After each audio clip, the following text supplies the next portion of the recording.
Hey guys, welcome back to the channel. In today's video, I'm going to be discussing some very key levels of support for Bitcoin that absolutely need to hold in the event that we continue to correct back down here off these local highs at $31,000. If you guys enjoy the content, make sure to leave a like and subscribe. Also, by the way, please do leave any of your video recommendations, comments, and suggestions down below. So for Bitcoin, I'm really going to be discussing two major levels of support to be watching out for. The first level being the breakout point at 24.3K, also the highs from back here in July, August, and January, and then February. So this was a major point of resistance. We saw 4 rejections off of this level before eventually having that big breakout candle in mid-March where Bitcoin rallied about 26% in just 1 week. So in the event that we're coming back down and we're really starting to correct a little bit more, that's the first major level to be watching out for. Given that it was previous resistance for months and months and months, we would expect that level to flip into support. If the weekly structure is still bullish, if we're still in this uptrend, that's where we want to see some support start to step in. And the reason that level must absolutely hold as support is because if Bitcoin is starting to come back down, it's retesting that level, and instead of bouncing off of it as support, it starts to lose that as support, and we have a weekly close, say under $24,000.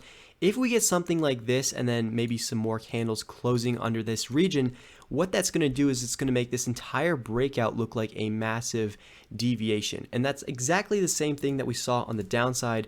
If you recall back here, we discussed the idea of a deviation to the downside, where once Bitcoin was able to reclaim the lows at around 17.5K, all of this was a big fake out. We didn't see that level flip into resistance. We didn't see any more progression to the downside. So the fact that this was unable to flip into resistance was a very bullish signal. And you can see that really took us back up to the other side of the range. So in the event that we're losing that and we have a deviation instead of to the downside, but now to the upside, then the target would next be the range lows at 17.5K. And of course, this doesn't necessarily have to reach if we have one weekly close under $24,000, but that's really where the bearish setup starts to make a lot more sense, and that's really when the uptrend does have some sort of longer term threat. But as the weekly chart stands now, there is no longer term threat. In fact, the uptrend looks very much intact, and I would be looking out to that region again around 24.3K as some sort of potential higher low. So if we come back down, we bounce off it as support, I'm going to be looking for a reversal and then continuation higher to take out these highs.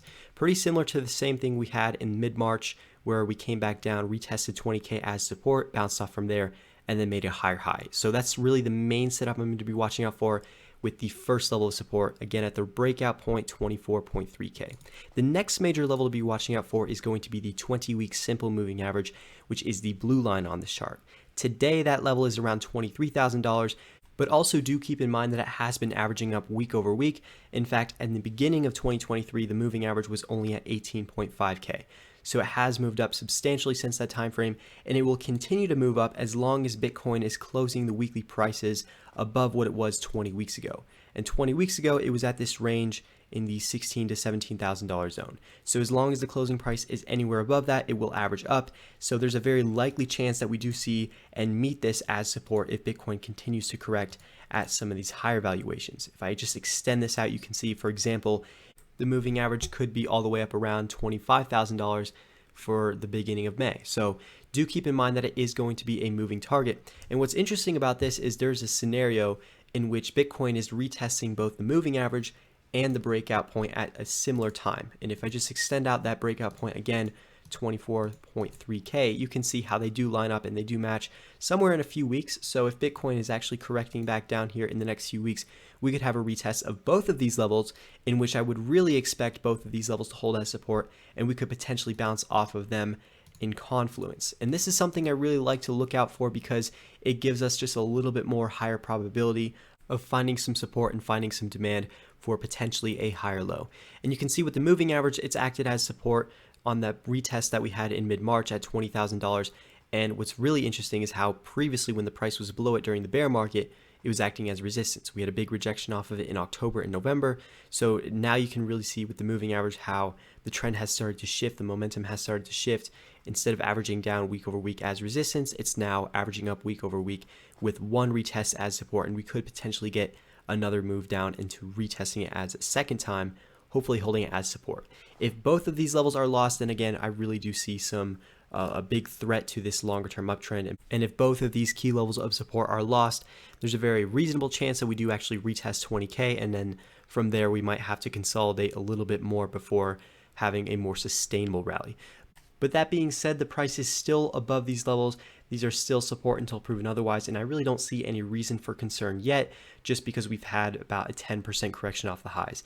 Anywhere coming back down, I would look for a higher low for a reversal, and then later continuing for higher highs. But again, just watch out for if the price action can hold those levels, both the 20-week moving average and then the breakout point at 24K. I hope you guys enjoy the content and the analysis, and as always, I'll see you in the next one.